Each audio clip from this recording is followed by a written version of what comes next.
성탄의 기쁨과 은혜가 여러분의 심령 속에 넘쳐날 수 있기를 축복합니다. 여러분, 성탄절 참 기쁜 날 아닙니까? 왜냐하면 우리 지난주에 말씀을 함께 나눈 것처럼 온 백성에게 미칠 큰 기쁨의 좋은 소식을 천사들이 목자들에게 선포했습니다. 그래서 그들이 빨리 달려가서 아기 예수님께 경배했던 모습을 지난주 말씀을 배웠고, 오늘 영상에서도 목자들에게 나타난 천사들이 예수님의 탄생의 기쁜 소식을 증거했습니다. 이 소식은 얼마나 감격스러운 소식인지, 인류를 구원하는 소식, 우리를 구원하는 소식, 사람들의 죄와 사망을 이겨낼 수 있는 유일한 구세주가 이 땅에 오신 날, 이게 얼마나 감격적인 날입니까? 마땅히 찬양하고 마땅히 경배하고 마땅히 우리가 주님 앞에 축하해야 될 놀라운 자리인 것을 보게 되어져요. 그래서 우리 아이들부터 또 어른에 이르기까지 함께 어젯밤에 성탄 전야 축하 발표회를 주님 앞에 올려드리는 아름다운 모습이 있었습니다. 우리를 위해서 구원하신 예수님, 그래서 이 땅에 오신 예수님을 마땅히 경배하고 마땅히 찬양하고 마땅히 영광을 돌려야 되는데도 불구하고 많은 사람들은 예수님을 경배하지 않고 있다는 것입니다. 많은 선지자를 통해서 예수님은 다시 오신다는 메시지를 들었는데도 불구하고, 또 구약 성경에서 유대 베들레헴에 나실 거라고 예언했는데도 불구하고 많은 사람들은 예수님을 기다리지 못하고 기억하지 못하고 찾지 못하고 그 예수님께 경배하지 못한 모습을 보게 되었어요. 사실 예수님의 탄생을 가장 가까이에서 경배할 수 있는 이 놀라운 특권을 잊어버린 채, 망각한 채 경배하지 않았던 많은 사람들이 있습니다. 여러분, 누가 예수님을 경배하지 않았을까요? 그것은 바로 영안집 주인이 예수님을 경배하지 않았어요. 이 영안집 주인은 정말 피도 눈물도 없는 사람 같아요. 아니, 그분이 아기 예수의 구세주가 아니라 할지라도 정말 여러분, 만삭된 여인이 왔으면 들어오세요, 내 안방에 내어드릴 정도가 되어진다면 정말 선한 사람으로 칭찬을 받았을 텐데 그것도 아니에요. 이 여관집 주인은 돈밖에 모르는 사람이에요. 선을 베풀지도 않았어요. 돈 때문에 먹고 사는 문제 때문에 아기 예수님께 경배하지 못하고 아기 예수님을 예배하지 못한 모습으로 살아가고 있는 거예요. 지금 이 시대에도 그렇지 않습니까? 어떤 것 때문에 주님을 경배하지 못하는 거예요. 주일날 교회 나와서 예배하고 경배해야 되는데 그 먹고 사는 문제 때문에, 또 물질 문제 때문에 여관집 주인처럼 아기 예수님이 내 옆에 나셨는데도 불구하고, 주님이 정말 우리를 구원하실 세상에 오시는데도 불구하고 그 주님을 알아보지 못한 채 경배하지 않고 예배하지 않는 모습이 우리 가운데 있다는 것입니다. 여러분, 우리 주위에는 예수님의 몸을 입고 우리 주위에 다가오는 사람들이 많이 있습니다. 지극히 작은 자에 한 것이 곧 내게 한 것이라고 주님이 말씀하지 않았습니까? 그래서 여러분, 우리는 여기 있는 아이들과 옆에 있는 성도님들을 정말 주의 이름으로 환영하고 영접하고 축복해 주는 것이 주님을 영접하는 것이라고 성경은 오늘 우리 가운데 말씀해 주고 있어요. 사랑하는 여러분, 우리 모두가 다 주위에 따뜻한 마음을 갖고 함께 나누는 복된 성탄이 될 수 있기를 축복합니다. 다른 이유 때문에 예수님을 경배하지 못하는 어리석은 위치에 있지 말고 기쁨과 감격으로 주님을 예배하며 경배하는 여러분들을 축하하고 축복합니다. 또 헤롯 왕이 있습니다. 헤롯 왕. 이 헤롯 왕도 정말 주님을 경배할 수 있는 절호의 기회가 왔어요. 그리고 그 왕을 통해서 온 민족 전체가 다 하나님을 경배할 수 있는 그 위치에 있었는데 결국 예수님을 경배하지 못했던 것입니다. 헤롯 왕은 박사들을 통해서 유대인의 왕이 태어난다는 소식을 들었어요. 그래도 불구하고 경배하지 않았던 것입니다. 오늘 본문 한번 읽어볼까요? 1절부터 시작. 헤롯 왕 때에 예수께서 유대 베들레헴에서 나심에 동방으로부터 박사들이 예루살렘에 이르러 말하되 유대인의 왕으로 나시니가 어디 계시냐? 우리가 동방에서 그의 별을 보고 그에게 경배하러 왔노라 하니까 3절에 헤롯 왕과 온 예루살렘이 듣고 소동하고 있습니다. 여러분, 그토록 기다렸던 메시아가 유대 땅 베들레헴에 났다는 소식을 들었어요. 이 왕이 말이지요. 그래도 불구하고 예수님을 영접하지 않았어요. 예수님을 경배하지 않았어요. 많은 사람들은 성탄 소식을 듣고 있습니다. 교회를 통해서. 말씀과 찬양을 통해서 울리는 소리를 통해서 예수님이 탄생을 듣고 있어요. 들었는데도 불구하고 경배하지 않는 사람들이 이 시대에 얼마나 많이 있습니까? 도리어 가증스럽게 8절 말씀에 이렇게 말하고 있습니다. 시작. 베들레헴에 보내며 이르되 가서 아기에 대해서 자세히 알아보고 찾거든 내게 고하여 나도 가서 그에게 경배하게 하라. 이런 거짓된 고백을 하고 있어요. 왜? 죽여버리려고. 아니 내가 왕인데 도대체 누가 왕이 태어난단 말이야 하고서 이중적인 마음을 갖고 말하는 것을 보게 되어져요. 여러분, 이 왕은 자존심 때문에 아기 예수를 경배하지 않는 거예요. 어떤 분들은 자기의 권력 때문에, 자기의 물질 때문에, 자기의 부 때문에, 자기의 자존심 때문에 자기 것을 못 내려놔요. 그리고 예수님께 경배하지 않아요. 사실 지식이 있는 사람은 조금만 겸손해도 많이 겸손해 보입니다.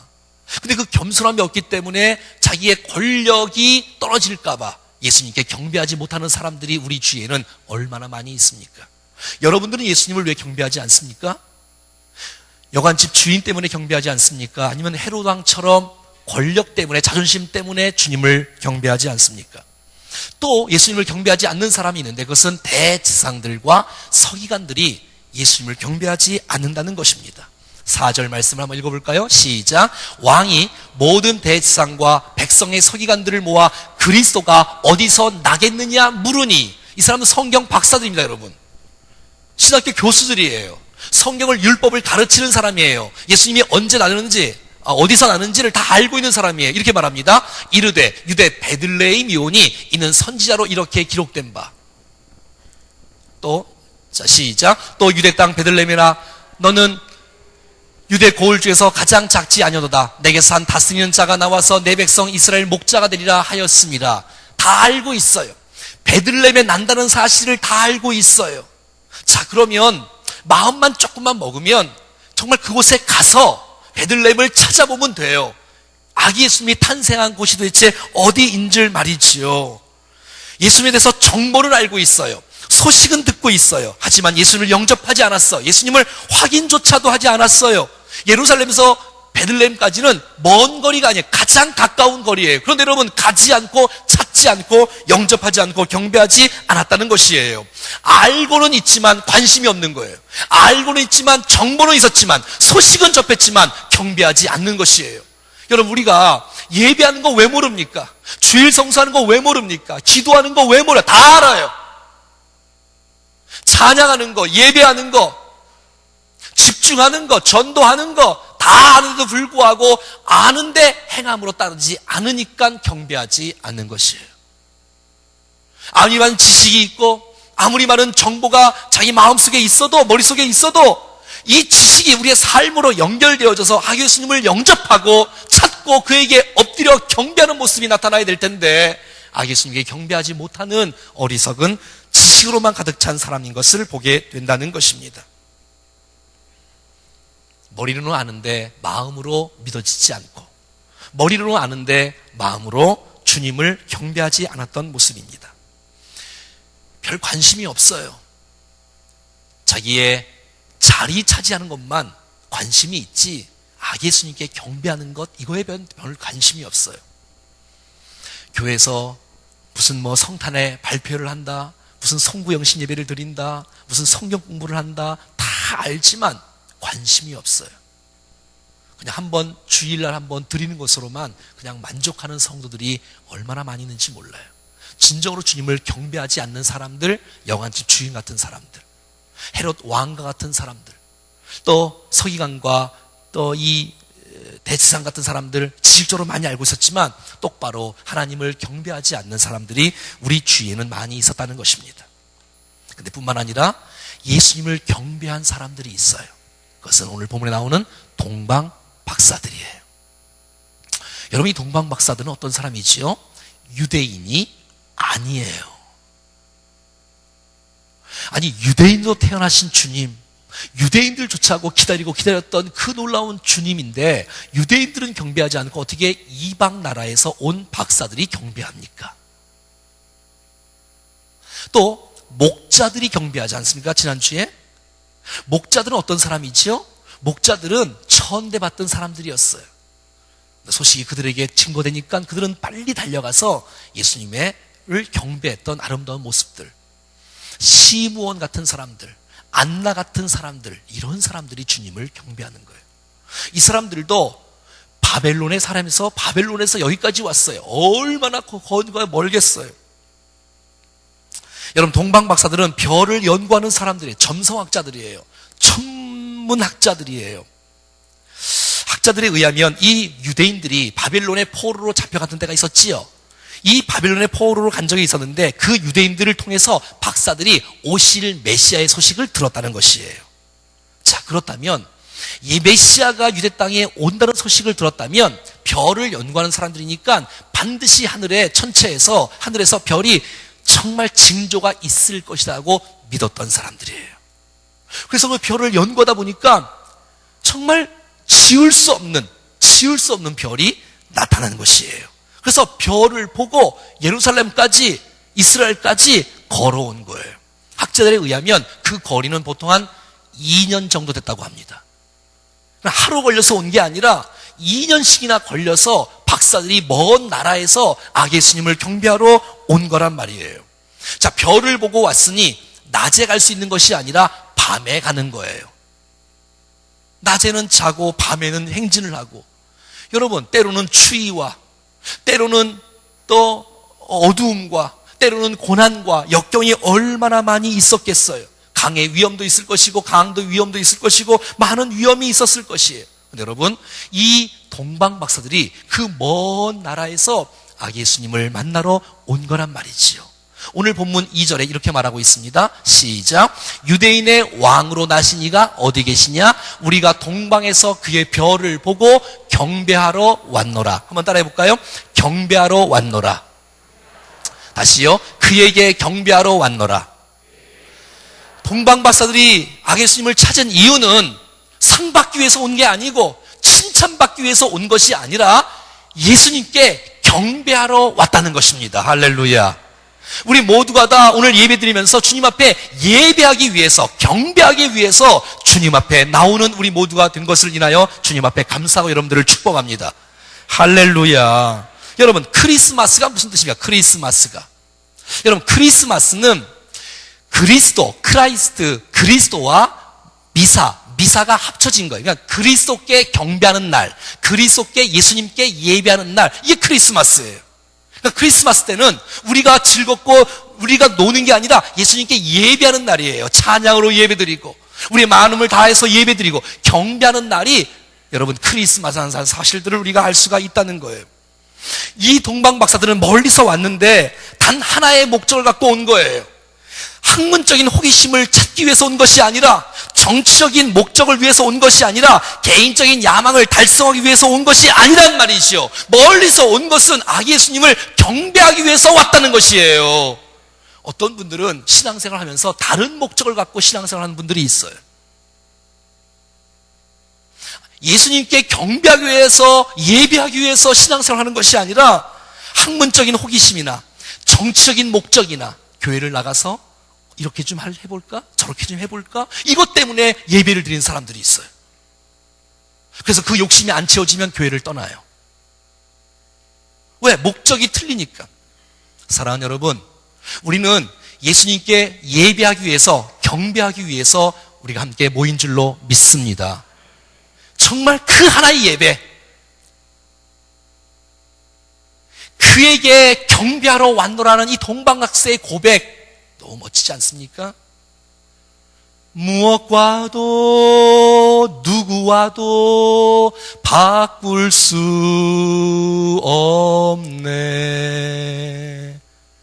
예배 드림이 기쁨 됩니다. 예배는 거예요. 무엇과도 바꿀 수 없는 예배, 누구와도 바꿀 수 없는 예배. 사랑하는 여러분, 우리의 고백 속에 누구와도 바꿀 수 없는 주님이 되기를 축복해요. 무엇과도 바꿀 수 없는 주님이 되기를 축복해요. 그들은 예수님께 경배로 왔다니까. 뿐만 아니라 멀리서 정말 왔는데 어떻게 경배로 왔냐면 이렇게 경배로 왔어요. 우리 10절 말씀 한번 읽어볼까요? 시작. 그들이 별을 보고 매우 크게 기뻐 기뻐하고 기뻐하더라. 자, 무엇을 보고 기뻐해요? 별을 보고 기뻐한 게 아니라 예수님을 보고 기뻐하는 거예요. 앞뒤 문맥에 보면 오늘 본문은 별을 보고 기뻐한다고 나오지만, 자, 여러분, 별이 그들을 인도하러 와까지 왔어요. 별을 보고 왔긴 왔어요. 근데 마지막 순간에는 이 별이 예루살렘까지 딱 오더니, 예루살렘이 비치더니 예루살렘에서 사라진 거예요. 없어졌어요. 그래서 예루살렘에 갔지 않습니까? 근데 여러분, 예루살렘에서 왕을 만나고 예루살렘을 떠날 때에 문득 별이 다시 등장하는 거예요. 그래서 그 별이 베들레헴으로 인도하는 거예요. 마국간으로 비치는 거예요. 베들레헴까지 인도하는 거예요. 그리고 여러분, 아기 예수님의 탄생, 이곳에서 메시아가 났다는 사실이 별이 정확하게 비치는 거예요. 그 모습을 보고 기뻐하고 기뻐했던 거예요. 그러니까 별을 보고 기뻐한 것이 아니라 예수님의 탄생이 비춰진 그 모습을 보고 기뻐하고 기뻐한 것이라고 말하고 있는 거예요. 매우 기뻐하는 거예요. 사랑하는 여러분, 주님을 만나는 것이 여러분의 기쁨이 되어집니까? 여러분, 예수님을 만나는 것이 기쁨이 됩니까? 이것은 세상에서 맛볼 수 없는 최고의 기쁨인 줄로 믿습니다. 여러분, 근데 우리는 어떤 데를 보면 세상 사람들이 이 성탄 절기에 더 기뻐하는 것 같아요. 친구들과 모여서 매일마다 송년회를 하고 매일 술자리를 하고 매일 기뻐해. 근데 정작 우리는 이 성탄의 의미를 아는데도 불구하고 기뻐하지 않는 이유는 도대체 뭐예요? 여러분, 우리에게 아기 예수님의 그 놀라운 경배는 최고의 기쁨의 경배가 되어져야 된다는 것입니다. 그것이 박사들의 기쁨의 경배였던 것이에요. 사랑하는 여러분, 우리 모두가 다 성탄의 의미를 안다면 그 예수님 때문에, 다른 것이 아니라 그 예수님 때문에, 예수님을 발견한 것 때문에, 구원자로 오신 그 예수님 때문에 내 인생의 최고의 기쁨을 주님 앞에 올려드릴 수 있기를 간절히 축복합니다. 뿐만 아니라 이 동방박사들은 엎드려 경배했습니다. 자, 오늘 말씀 11절 말씀입니다. 시작. 집에 들어가 아기와 그의 어머니 마리아가 함께 있는 것을 보고 엎드려 아기께 경배하고 보배압을 열어 황금과 유향과 모략을 예물로 드리니라. 11절 읽어주세요. 예. 자, 여러분, 여기 모략은 이렇게 나옵니다. 자, 11절입니다. 자, 한번 따라서 하겠습니다. 엎드려 아기께 경배하고. 네. 한번 따라합시다. 엎드려 경배하고. 여러분, 박사들이 엎드려 경배했다는 거예요. 이게 여러분 쉬운 일이겠어요? 여러분, 그들은 박사들이잖아요. 권력이 있는 사람이잖아요. 명예가 있는 사람이잖아요. 돈이 있는 사람이잖아요. 그런데 여러분, 엎드려 경배하는 거예요. 이야, 멋지지 않습니까? 없어서 경배하는 거는 경배할 수 있어요. 어떻게 보면. 그것도 쉽지 않지만. 그런데 여러분, 가진 자가 엎드린다는 것은 결코 쉬운 일이 아닐 거예요. 왜냐하면 그분이 구세주 메시아이기 때문에 그에게 경배하는 거예요. 할렐루야.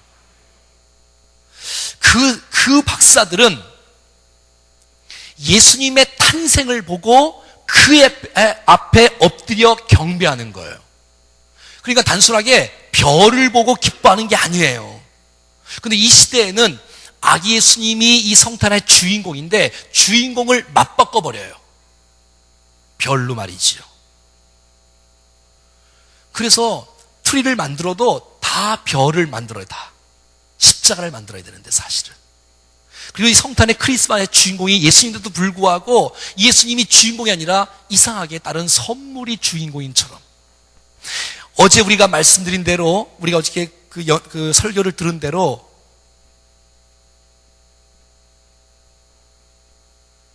예수님이 생일이면 예수님께 선물을 드려야 되는데 우리가 선물을 받으려고 하는 거예요. 요즘은 많이 더 식어졌지만 캐롤이 주인공이고 산타가 주인공이고 루돌프가 주인공으로 이 크리스마스의 본격적인 본질적인 주인공을 맞바꿔버리는 거예요. 그래서 여러분, 엉뚱한 데 가서 즐거워 노는 거예요. 그러면 안 되겠죠. 예수님이 성탄의 주인인 줄로 믿습니다. 그에게 경배하는 거예요. 그에게 엎드리는 것이지요. 여러분, 이 동방 박사들은 멀리서 왔어요. 그것은 그 아기 예수님께 경배를 했어요. 여러분, 박사들이 아기 예수님을 봤을 때 그 아기는 부활하신 예수님이 아니었어요. 물로 포도주를 만들었던 그 예수님이 아니었어요. 그가 성인이 되어서 하나님의 진리 맛을 가르쳤던 그 예수님이 아니었어요. 그 예수님은 아기로 태어나신 예수님이었어요. 동방 박사들은 예수님을 직접 만난 적이 없어요. 동방 박사들은 그에게 진리의 메시지를 들은 적이 없어요. 기적을 행한 것을 본 적이 없어요. 그런데 여러분, 그 아기를 보고 엎드려 경배하는 것이에요.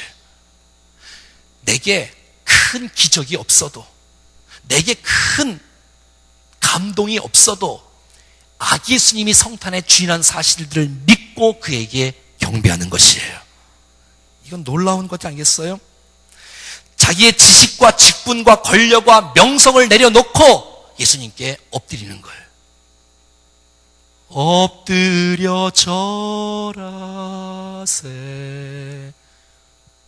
엎드려 절하세.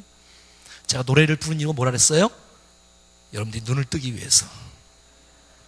여러분, 엎드리니까 엎드려 경배하는 거예요. 사랑하는 여러분, 우리는 언제나 변함없이 평생 지속적으로 겸손하게 예수님께 경배하는 우리가 될 수 있기를 간절히 축복합니다. 11절 다시 보여주세요. 11절에 이렇게 말합니다. 시작. 집에 들어가 아기와 그의 어머니 마리아가 함께 있는 것을 보고 엎드려 아기께 경배하고 보배압을 열어 황금과 유향과 모략을 예물로 드리니라. 뭐라고 말하고 있어요? 여러분, 황금과 유향과 몰약을 예물로 드리니라. 그러니까 그의 아름다운 고백은, 그의 아름다운 성탄의 경배는 예물, 준비된 선물을 드렸다는 거예요. 한번 따라해 볼까요? 황금, 유향, 몰약. 예, 이 세 가지의 선물을 준비를 해왔어요. 그리고 드렸어요. 황금이라는 것은 우리가 잘 아는 대로 예수님이 왕 되심의 그 통치를 상징하는 거 아니에요? 예수님은 나의 왕이십니다 하는 신앙 고백의 표현이 황금 아닙니까? 유향은 제사 때 쓰는 거예요. 예수님은 우리의 대제사장이 된다는 사실을 믿고 드리는 거예요. 몰약은 시체를 보존하기 위해서 쓰는 기구인데 예수님의 고난과 죽으심을 의미하는 거예요. 자, 그렇다면 예수님은 우리의 왕이십니다. 예수님 우리의 대제사장이십니다. 예수님 우리의 구세주이십니다라는 신앙 고백을 안고 황금과 유향과 모략을 하나님께, 예수님께 올려 드리는 것이에요. 여러분, 그들은 그러니까는 선물을 준비할 때 그냥 준비한 게 아니라 철저하게 준비하고 연구하고 고민해서 드린 것이에요. 여러분, 우리가 사람에게 선물을 주고받을 때에도 고민하지 않습니까? 무슨 선물을 줘야 남편이 좋아할까? 무슨 선물을 줘야 아내가 좋아할까? 무슨 선물을 줘야 우리 아이들이 좋아할까? 오늘 우리 아이들이 많은 선물을 받을 것 같은데, 여러분 이제 이렇게 고민하잖아요. 어떤 선물을 줄까 고민하잖아요. 그런데 우리는 예수님께 드리는데, 예수님께 경배하고 하는데 고민을 안 해요. 저는 여러분들과 함께 주님을 섬길 때에 정말 무엇을 주님이 기뻐하실까 고민하며 주님 앞에 준비된 예물을 드릴 수 있기를 축복해요. 봉투가 주어졌네? 준비 없는 예물이 아니라 준비된 예물을 드리는 거예요. 아니, 헌금이 말하는 게 아니라 준비된 예배를 드리는 거예요. 할렐루야. 준비된 예배, 준비된 찬양을 주님 앞에 올려드리는 거예요. 여러분, 동방박사들은 얼만큼 준비했다고요? 2년을 준비했어요. 한 번 경배를 위하여, 한 번 예배를 위하여 2년을 준비하고 고민하고 주님 앞에 드리는 거예요. 근데 우리는 늘 고민을 안 해. 또 우리 교회는 헌금 바구니를 안 돌려요. 언제 헌금 시간이 있는지 없는지도 몰라 잘. 그러니까 준비가 안 돼 있어. 준비가 안 돼 있어. 그러다 보니까. 하지만 준비된 아름다운 예배는 주께서 얼마나 기뻐하시고 준비된 사람의 심령 속에 하나님께서 더 큰 은혜로 채워주실 줄로 믿습니다. 틀림없습니다, 여러분. 또 어떤 분들은 또 오늘 교회 처음 나와서 목사님 또 헌금 얘기하시네 그러겠네. 그게 아니라 여러분, 우리가 하나님께 예배할 때는 준비된 마음으로 예배할 수 있기를 축복합니다. 옆에 한번 인사해요.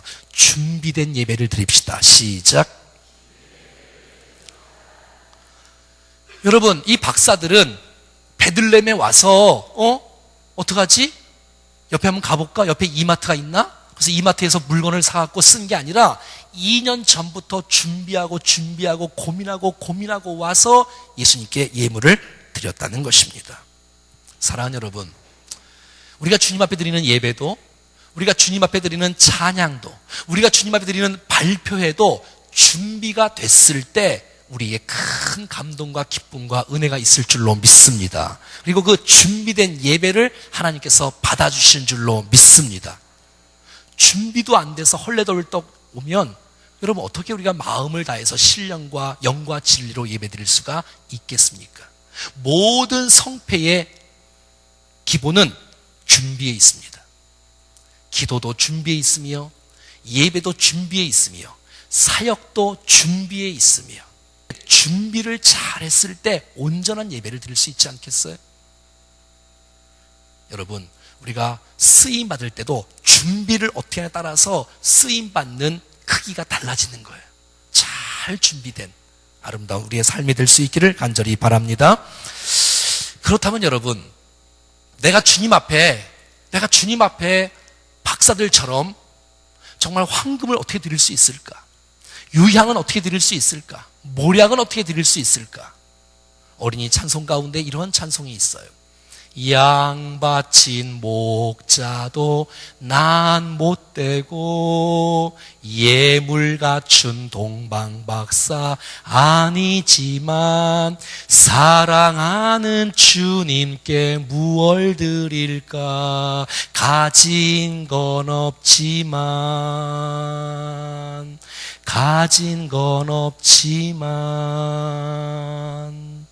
내 맘 드리리.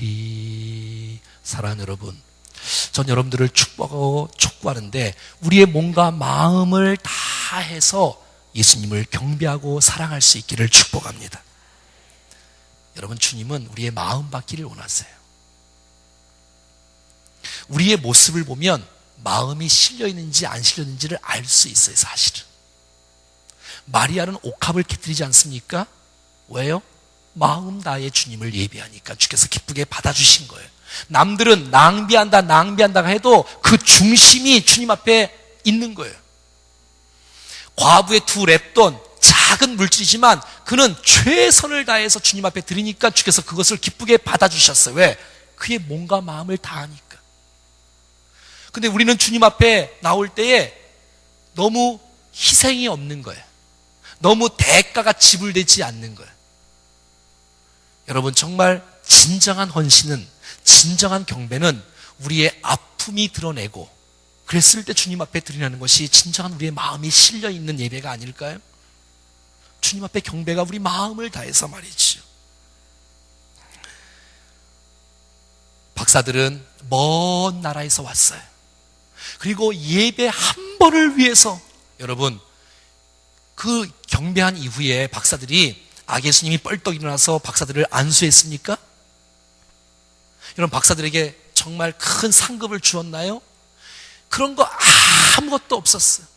단순히 예수님 만나는 게 좋아서, 단순히 예수님께 경배하는 것이 좋아서, 단순히 예수님께 드리는 것이 좋아서, 나를 구원하신 예수님, 내가 주 앞에 더 드리고 싶고, 더 주 앞에 봉사하고 싶고, 더 주님 앞에 헌신하고 싶은 그 한 가지 딱 이유 때문에 여러분, 박사들은요, 예배하고 그냥 갔어요.